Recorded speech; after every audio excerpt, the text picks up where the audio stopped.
नमस्ते। आस्था ज्ञान चैनल में आपका स्वागत है। आध्यात्मिक ज्ञान से ही पहुंच सकते हैं लक्ष्य तक। जाने कैसे? आध्यात्मिक ज्ञान क्या है?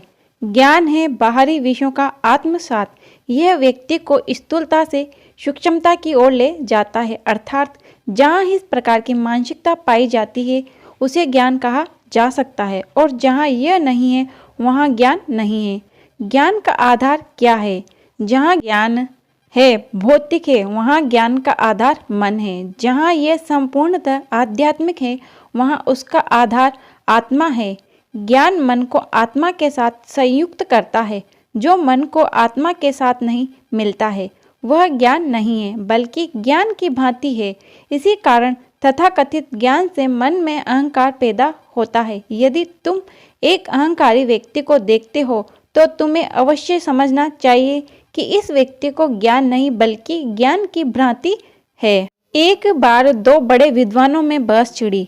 पहले ध्वनि पैदा होती है या पहले ताड़ गिरता है। वाद विवाद महीनों चलता रहा, किंतु किसी निर्णय पर नहीं पहुंचा जा सका। तब उन लोगों ने निश्चय किया कि एक रात पेड़ के नीचे बैठकर ही व्यवहारिक रूप से देखा जाए कि पहले ताड़ गिरता है कि पहले ध्वनि होती है। अगली सुबह पाया गया कि माथे पर ताड़ गिरने के कारण दोनों पंडित मरे पड़े हैं। अतः यह तथाकथित ज्ञान बिल्कुल ज्ञान नहीं है, बल्कि ज्ञान की भ्रांति है जो तुम निश्चय ही अर्जित करना नहीं चाहोगे। प्रथम स्तर में मन स्वयं ज्ञान का आधार है। कौरवों और पांडवों के बीच युद्ध के समय कौरवों को युद्ध का परिणाम समझाने की बहुत श्रेष्ठता की गई। यहाँ तक कि युधिष्ठिर ने उन लोगों में परिवर्तन लाने के लिए भगवान से प्रार्थना की। वहाँ परमात्मा की अनुकंपा भी थी, किंतु जड़ भाव होने के कारण वे इसको समझ नहीं सके। हाँ, अर्जुन के गांडीव की टंकार से वे आसानी से समझ सके थे। इसीलिए अविकसित मन भौतिक शासन से ही शासित होता है, अन्य से नहीं। सांसारिक ज्ञान अपने प्रथम स्तर में भौतिक मानसिक होता है और इसके बाद मानसिक। जब इस ज्ञान को भौतिक जगत में कार्यान्वित किया जाता है तब यह मानसिक भौतिक होता है।